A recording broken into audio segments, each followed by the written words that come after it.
Assalamualaikum warahmatullahi wabarakatuh. Kita lanjut pada materi bab 2, yaitu memahami dan mencipta cerita fantasi. Karena kemarin kita sudah belajar tentang teks deskripsi, menggambarkan sebuah objek. Kita lanjut pada mencipta cerita fantasi. Yang pertama, mengidentifikasi unsur cerita fantasi. Apa itu cerita fantasi itu?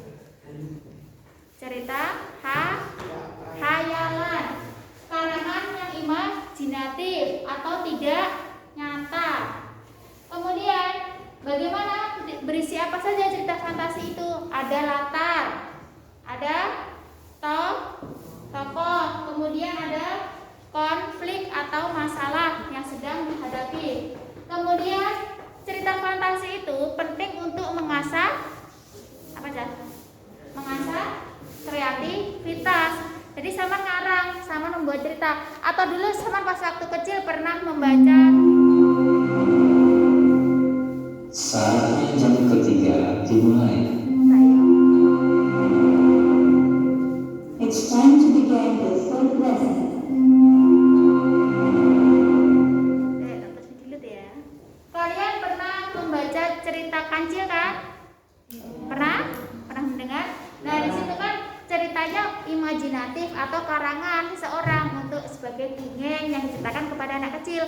Nah, di situ seolah-olah kancil itu seperti manusia, mencuri timun, kemudian makannya, terus bisa bicara dengan manusia. Ya, itu kan pengarangnya membuat seolah-olah kejadian itu nyata, padahal itu hanya imajinatif.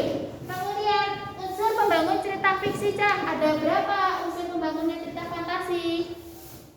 Ada 5. Yang pertama apa? Ada keajaiban. Ada keajaiban, ceritanya hal supranatural atau mungkin horor bisa, atau mungkin yang lucu. Kalian pernah nonton Alice in Wonderland? Pernah? Film Alice in Wonderland. Di situ kan selain film kan juga ada bukunya. Di sana kan ada cerita supranatural seperti ke dunia lain, kemudian ketemu sama kita. Kalau melihat cerita imajinatif seolah itu nggak ada di dunia nyata ya, karena itu semua adalah karangan dari penulisnya. Kemudian tokoh tidak ada di dunia nyata, ada peri, kemudian ada monster, ada musuh, ada nenek sihir. Itu ada nggak di dunia nyata? Tidak ada. Jadi kan menciptakan tokoh-tokoh yang baru. Yang kedua, idenya cerita. Ide cerita yang pertama tidak dibatasi realitas atau kehidupan nyata. Kemudian ada pesan menarik. Jadi ceritanya itu tidak dibatasi oleh kehidupan nyata, jadi bebas. Kalian mau membuat ngarang tentang buaya dan harimau, di sana seolah-olah ada kejadian, atau mungkin si Pompom dan si Pim, umpamanya cerita kartun ya, Transformer.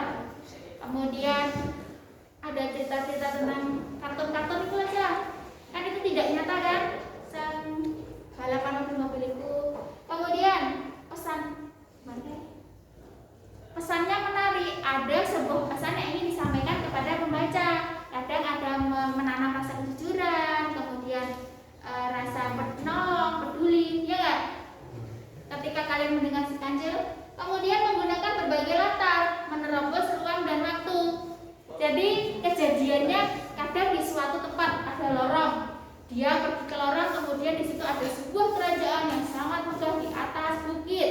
Ada sebuah kerajaan di atas air, di bawah air mungkin. Jadi seperti Putri Duyung. Itu khayalan apa nyata Putri Duyung itu? Khayalan apa nyata? Khayalan. Kemudian bersifat fiksi, bukan nyata. Bahasanya menggunakan bahasa sinonim, penuh emosi. Maksudnya emosi bukan marah-marah ya, tapi penuh dengan semangat bagaimana dia mengulas atau mengolah katanya. Bahasanya variatif, ekspresif, dan ragam. Bahasanya supaya mudah dimengerti. Kemudian mengidentifikasi jenis cerita fantasi. Ada cerita fantasi total dan irisan. Kalau cerita fantasi total itu cerita berisi fantasi pengarang terhadap objek, tidak terjadi di dunia nyata. Jadi real, tapi semuanya ngarang. Ada tokoh bernama Pim Pom atau siapa, itu tokohnya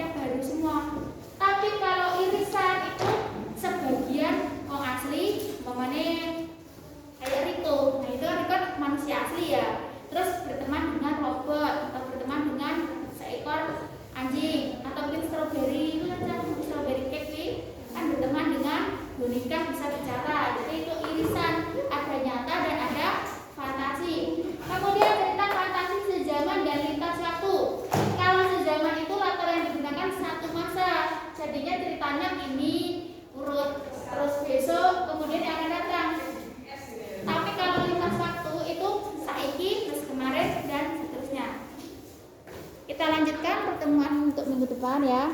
Kalian jaga kesehatan, tetap optimis, terus jangan lupa tugas-tugasnya dikerjakan. Saya akhiri, wassalamualaikum warahmatullahi wabarakatuh.